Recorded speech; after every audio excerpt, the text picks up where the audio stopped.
Welcome to ચેતુસ kitchen. આજે આપણે બનાવીશું ગોળવાળા રાઈ મેથીવાળા આપણે લાલ મરચાં બનાવવાના છીએ। તો રાયતા મરચાં તો આપણે ઘણીવાર બનાવ્યા છે, તો આજે આપણે ગોળવાળા બનાવવાના છીએ। તો એના માટે આપણે અહીંયા લાલ મરચાં લઈ લીધા છે। 2 ચમચી જેટલા આપણે મેથીના કુરિયા લીધા છે। 4 ચમચી જેટલા રાઈના કુરિયા લીધા છે। 1 ચમચી જેટલા આપણે ધાણાના કુરિયા લીધા છે અને 1 ચમચી જેટલી વરિયાળી, 1 ચમચી જેટલું મીઠું અને 3 ચમચી જેટલો ગોળ લીધો છે।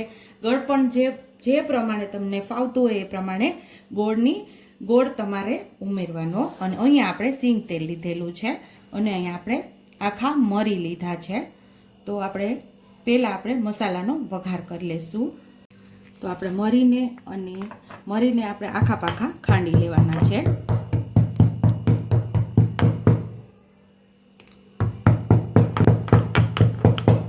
તો અહીંયા આપણા મરી ખંડાઈ ગયા છે, એને પાછા વાટકીમાં લઈ લેશું અને વરિયાળીને સેમ થોડીક આપણે આખા પાકી ખાંડી લેશું। દાદી એમ કે થોડી ટોચી લેવાની વરિયાળીને।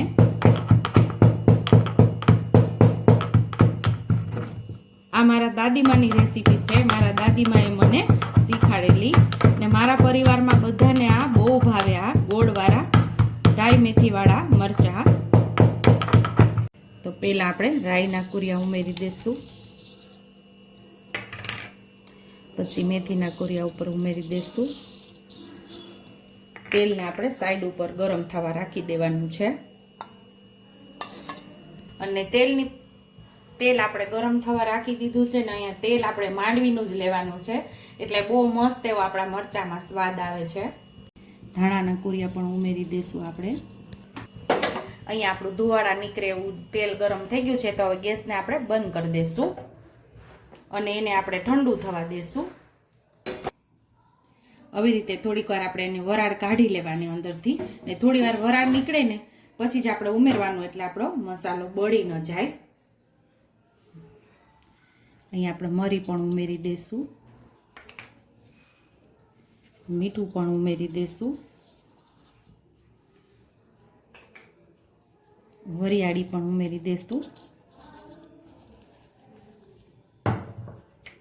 ગોળને આપણે પછી ઉમેરવાનો છે।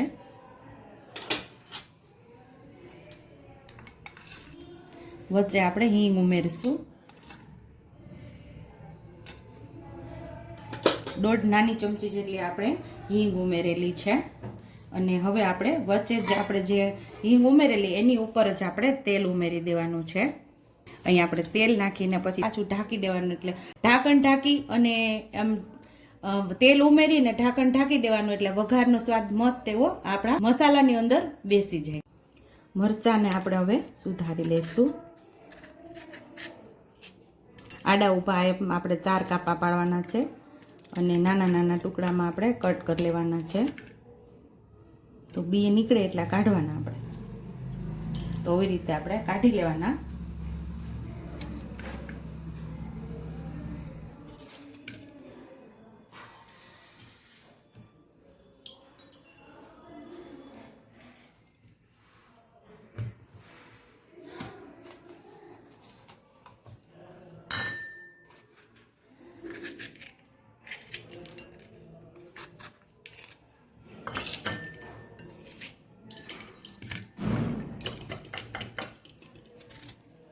બી નીકળશે એટલે આપણે કાઢી લેશું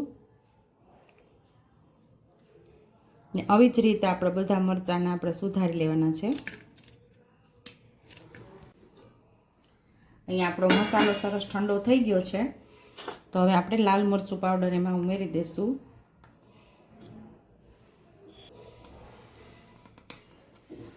એક ચમચી જેટલું લાલ મરચું પાવડર ઉમેરશું, 1 થી 1.5 ચમચી જેટલું। 1 નાની ચમચી જેટલી હળદર ઉમેરશું। મીઠું તો આપણે પહેલાં જ ઉમેરી દીધું હતું। બધું સરસ આપણે મિક્સ કરી લેવાનું છે।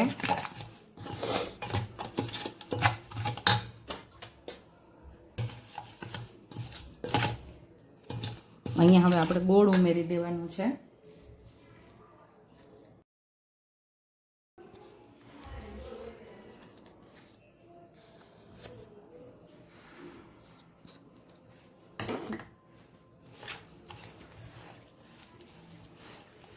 અહીંયા આપણે ડબ્બાનો ગોળ લીધેલો છે એટલે એ ઢીલો છે, તરત મિક્સ પણ થઈ જશે. તો અહીંયા ગોળ એકદમ સરસ મિક્સ થઈ ગયો છે, કારણ કે ગોળ આપણો ડબ્બાનો લીધો હતો અને ઢીલો હતો એટલે ઝડપથી મિક્સ થઈ ગયો છે. અને હવે આપણે અહીંયા મરચાં પણ મિક્સ કરી દઈશું.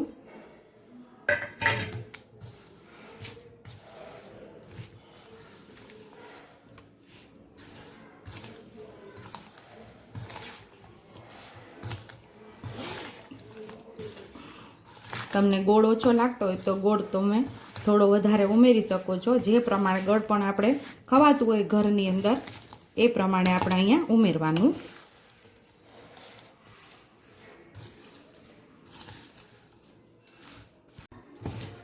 અહીંયા આપણા મરચાં તૈયાર થઈ ગયા છે. તમને અહીંયા તેલ ઓછું લાગતું હોય તો તમારે આમાં થોડું તેલ ઉમેરી શકો છો. અને કાચની બરણીની અંદર આ ભરી પહેલાં એકદમ તેલ સરસ ગરમ કરી લેવાનું, પછી સાવ ઠંડુ પડી જાય પછી જ આપણા મરચાંની અંદર તેલને ઉમેરવાનું છે.